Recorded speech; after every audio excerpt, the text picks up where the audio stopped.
नमस्कार दोस्तों, सबसे पहले आप सभी को ईद की और देवशयनी एकादशी की बहुत सारी शुभकामनाएँ। आज देवशयनी एकादशी भी है और आज ही ईद भी है, तो आप सभी को, जो भी मेरे दर्शक वीडियो को देख रहे हैं, आप सभी को बहुत सारी शुभकामनाएँ। आज का मेरा ये जो वीडियो है, ये ना तो टैरोट का वीडियो है और ना ही कोई ऐसा वीडियो जिससे आपको थोड़ा फ़ायदा हो, या फिर कह सकते हैं कि शायद आपको ये इतना अच्छा ना लगे। काफ़ी लोगों को ये वीडियो सुनकर बुरा भी लग सकता है, उनकी भावनाएं आहत भी हो सकती हैं, लेकिन मुझे लगता है कि मुझे ये वीडियो फिर से बनाना चाहिए। पहले भी, कुछ दिन पहले भी मैंने इसी तरह का एक वीडियो पोस्ट किया था और मुझे लगा कि मुझे उसका जो है एक पार्ट 2 भी शेयर करना चाहिए। और टॉपिक इसका यही है, या फिर कह सकते हैं कि इसका जो मुद्दा या फिर इसका जो भी आप समझ सकते हैं, वो इसका कंटेंट वही है कि देश में जो चल रहा है वाद विवाद धर्म के नाम पर, जाति के नाम पर, वैसे तो पूरी दुनिया में ही ऐसा चलता रहा है और चल रहा है, लेकिन हमारे देश में, यानी कि भारत देश में, जिसमें कहा जाता है कि कण-कण में भगवान विराजित हैं, कण-कण में भगवान हैं, जानवरों में भगवान हैं, मिट्टी में भगवान हैं। तो उस देश में ऐसा हो रहा है कि लोग लड़ रहे हैं धर्म के नाम पर। हिंदुओं को लग रहा है कि इनका हिंदुत्व खतरे में है, कुछ विशेष लोगों के आने से इनका हिंदुत्व बच रहा है। मुसलमानों को लगता है कि उनका मुस्लिम धर्म खतरे में है और इसीलिए लोग आपस में लड़ रहे हैं, झगड़ रहे हैं और एक दूसरे का सर फोड़ रहे हैं एक तरह से, और जो बिल्कुल भी सही नहीं है। इस तरह की वीडियो बनाने का जो मेरा मकसद है वो यही है कि इस तरह की जो धार्मिकता के आधार पर लोग आपस में लड़ रहे हैं, उस चीज़ से बचें। वास्तविकता है उसको जानें। धर्म के बारे में किसी को कुछ पता नहीं है, बस एक सरनेम लेकर घूम रहे हैं कि हम जो है मिश्रा हैं, हम जो है ये हैं, हम पंडित हैं, हम जो है जो भी आपका धर्म है, आपकी जो जाति है वो है, हम हिंदू हैं, हम मुस्लिम हैं, हम खान हैं, हम ये हैं, हम वो हैं। तो हम बस एक टैग लेकर घूम रहे हैं। ये सब चीज़ें क्या है, एक टैग है जो हमारे पुरखों से हमें मिला हुआ है और बस उसी को समझ लिया कि हाँ, यही हमारा धर्म है, यही हमारी जाति है। लेकिन वास्तविकता में क्या है जाति, क्या है धर्म, ये कोई नहीं जानता। अगर हिंदू से पूछा जाए कि अपने 4 वेदों के नाम बता दो, तो उन्हें 4 वेदों के नाम भी नहीं पता होंगे ठीक से, पढ़ना तो बहुत दूर की बात है। ऐसे अगर मुस्लिमों से उनसे पूछा जाए कि आप अपनी पूरी कुरान का बता दो, तो सिर्फ 2-4 बातें जो उन्होंने सीखी हुई हैं वही वो अपना रटी-रटाई बातें बता देंगे। लेकिन मैंने पहले भी कहा था, जो ईश्वर की शक्तियाँ हैं, जो हमारा ईश्वर है, हमारा जो खुदा है, हमारा जो गॉड है, वो इतना छोटा नहीं है जो 4 किताबों में सिमट कर रह जाए। चाहे वो हिंदूज़ की बात कर ली जाए, वो किसी और धर्म की बात कर ली जाए। तो आज उसी चीज़ को मुझे यहाँ पे फिर से रखना है सामने आप लोगों के, ताकि आप लोगों को समझ में आए। अगर समझ में आए तो वीडियो को शेयर कर सकते हैं, और अगर नहीं अच्छा लगता है तो जो है मेरे इस वीडियो को जो है डिलीट कर सकते हैं, अगर आपके पास पहुँचता है किसी भी माध्यम से। तो अगर मैं ये कहूँ आपसे कि हिंदूज़ में ये मान्यता है कि कंस का वध जो है कृष्णा ने किया था। हिंदूज़ में ऐसी मान्यता है, ठीक है। हालांकि हम उस ज़माने में पैदा तो नहीं हुए थे, लेकिन हम उस चीज़ को मान रहे हैं ना कि हाँ, सदियों से सुनते आ रहे हैं कि कृष्ण ने जो है कंस का वध किया था। लेकिन अगर मेरी नज़र में तो वध जीसस ने किया था। अब दो हिंदूज़ की भावनाएं आहत हो रही होंगी इस चीज़ से कि मैंने ऐसे कैसे कह दिया कि जीसस ने जो है वध किया है कंस का, क्योंकि ऐसा तो कहीं लिखा ही नहीं। जीसस तो पैदा भी नहीं होते उस ज़माने में, ईसाई धर्म तो आया भी नहीं था। फिर कंस ने जो है कंस का वध जीसस ने कैसे कर दिया?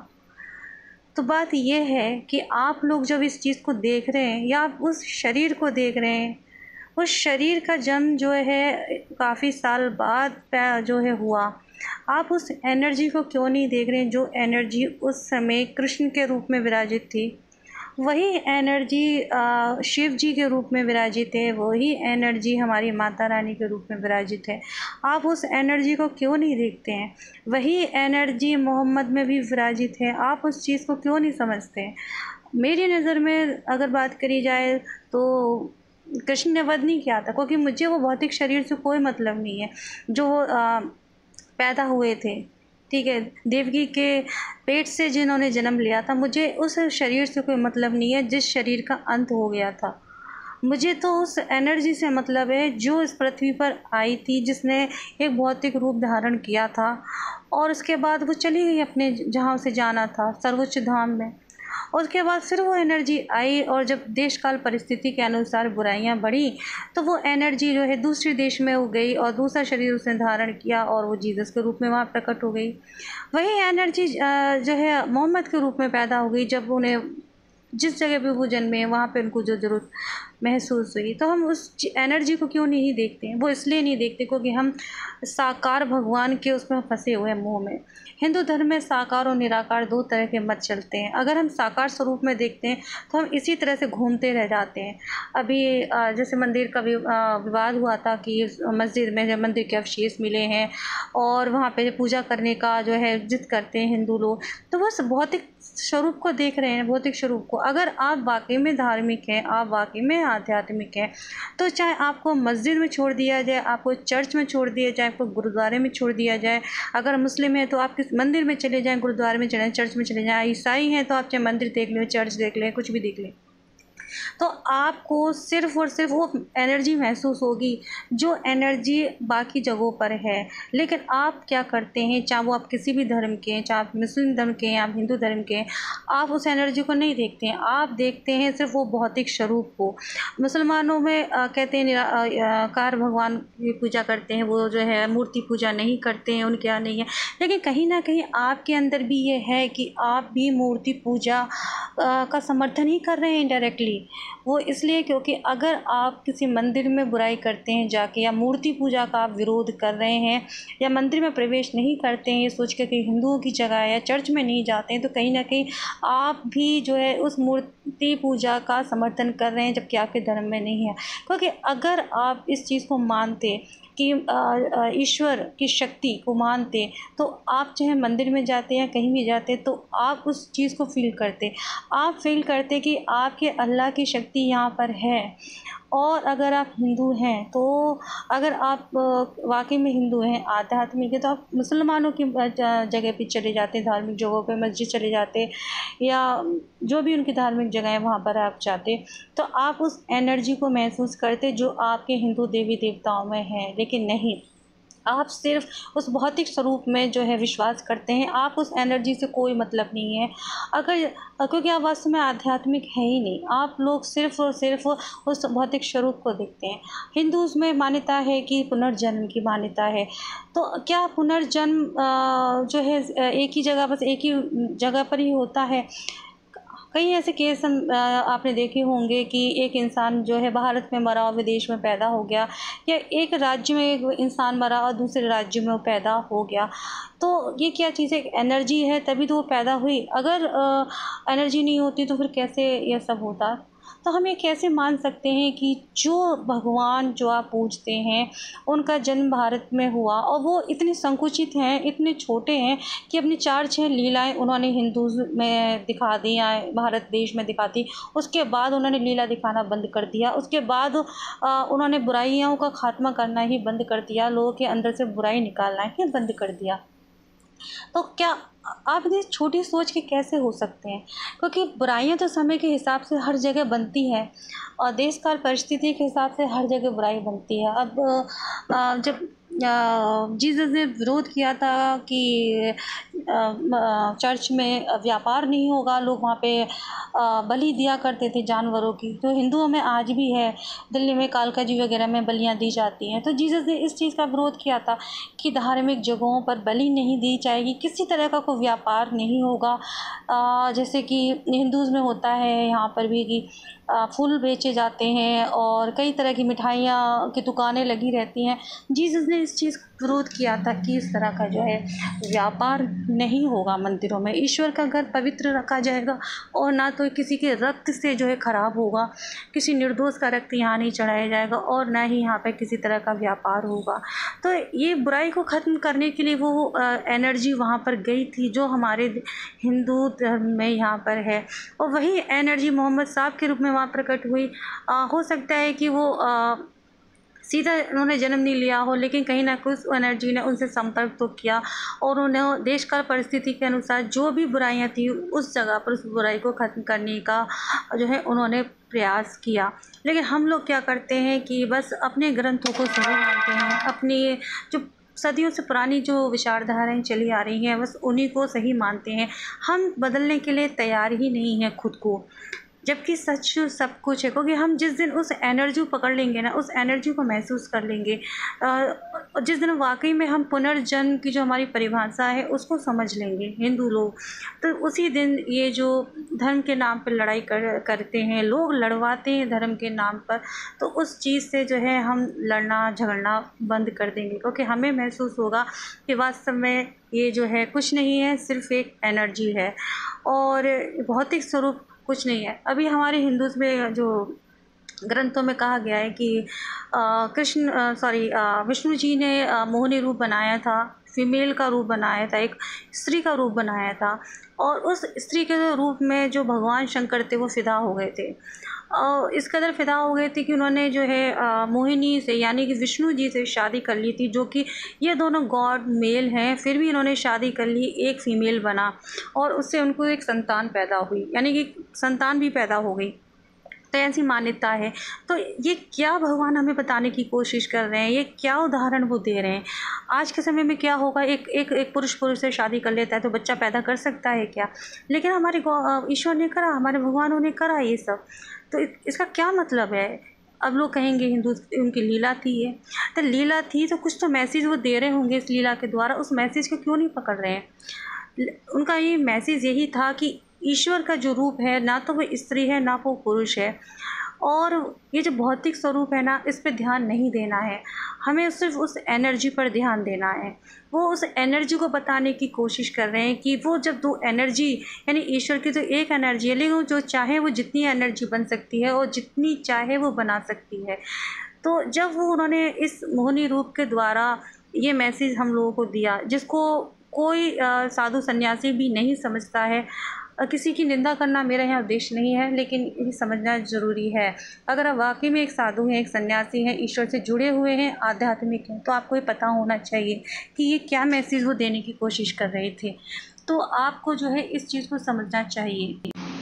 लेकिन हम लोग जो है इस चीज़ को समझते ही नहीं है। हम सब अपना अपना सोचते हैं कि जो भौतिक स्वरूप है बस वही है, और जो सामने वाला हमें बता रहा है कि हाँ हमारा धर्म खतरे में है, ये है वो है, उसी पर लोग चलते हैं और वास्तविकता से दूर रहते हैं, आपस में इंसानियत के दुश्मन बने हुए हैं।